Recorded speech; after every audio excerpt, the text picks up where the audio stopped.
ఉక్రెయిన్పై పోరుకు సైనిక సామర్థ్యాన్ని మరింతగా పెంచుకునేందుకు రష్యా వీలైనన్ని మార్గాలను అన్వేషిస్తోంది.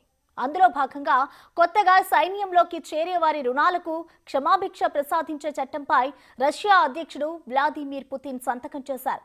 ఇంతకీ ఏంటి ఈ చట్టం? పుతిన్ నిర్ణయం వెనుక ప్లాన్ ఏంటి?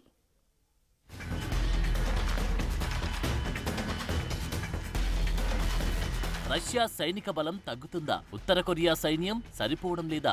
అందుకే పుతిన్ కొత్త చట్టాలకు నాంది పలుకుతున్నారా? ఆర్మీ బలం పెంచుకునేందుకు పెట్టిన ఆఫర్ ఏంటి? పుతిన్ మాస్టర్ ప్లాన్ వెనుక మర్మమేంటి?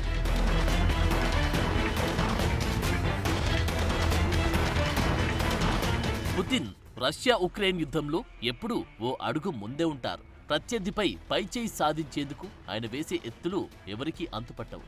అణు మిసైల్స్ నుంచి సైనికుల చేరిక వరకు ఆయన తీసుకునే నిర్ణయాలు ఎప్పుడు సంచలనాలే.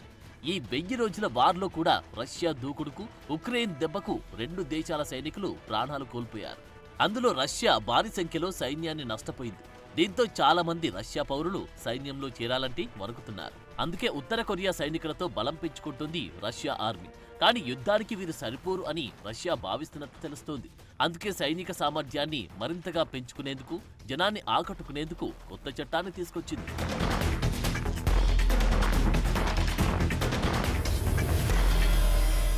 రష్యా సైన్యంలో చేరే వారికి బంపర్ ఆఫర్ ప్రకటించింది పుతిన్ సర్కార్.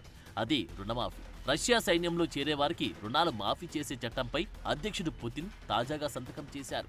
ఏడాది పాటు సైన్యంలో పనిచేసేందుకు వచ్చిన వారికి 10 మిలియన్ రూబిళ్లు అంటే సుమారు 80 లక్షలు రుణమాఫీ చేస్తారు. లోన్ వసూలుకు కోర్టు ఉత్తర్వులు జారీ అయి ఈ ఏడాది డిసెంబర్ 1వ తేదీలోగా చర్యలు మొదలయ్యే వారికి ఇది వర్తిస్తుంది. లోన్ తీసుకున్న వారితో పాటు వారి భాగస్వామ్యుల అప్పులకు కూడా ఈ చట్టం వర్తిస్తుంది. సైన్యంలోకి కొత్త వారిని ఆకట్టుకునేందుకు ప్రయత్నిస్తున్న రష్యా ఇప్పటికే పలు రకాల ఆర్థిక ప్రోత్సాహకాలు ప్రకటించింది. సగటు జీతం కంటే అనేక రెట్లు ఎక్కువ ఇస్తామని కొందరికి చెబుతుంది. తద్వారా రష్యాలో సైనిక బలం పెంచుకునేందుకు ఇలాంటి వ్యూహాలు రచిస్తోంది.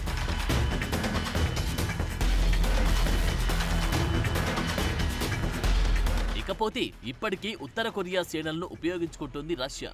అటు యెమెన్ వాసులకు కూడా మంచి జీతం, రష్యా పౌరసత్వం ఇస్తామని బలవంతంగా ఆర్మీలో చేర్పించుకుంటుంది. అనంతరం వారిని సరిహద్దుల్లోని వార్కు పంపుతుంది. ఇలా ఏ ఛాన్స్ వదులుకోకుండా, సైనికుల బలం తగ్గించుకోకుండా నిత్యం ఆరాటపడుతోంది రష్యా ఆర్మీ. దీంతో ఉక్రెయిన్పై పై చేయి సాధించడం కోసం పనిచేస్తోంది. మరోవైపు రష్యా ఉక్రెయిన్ దాడులు మొదలుతున్నాయి.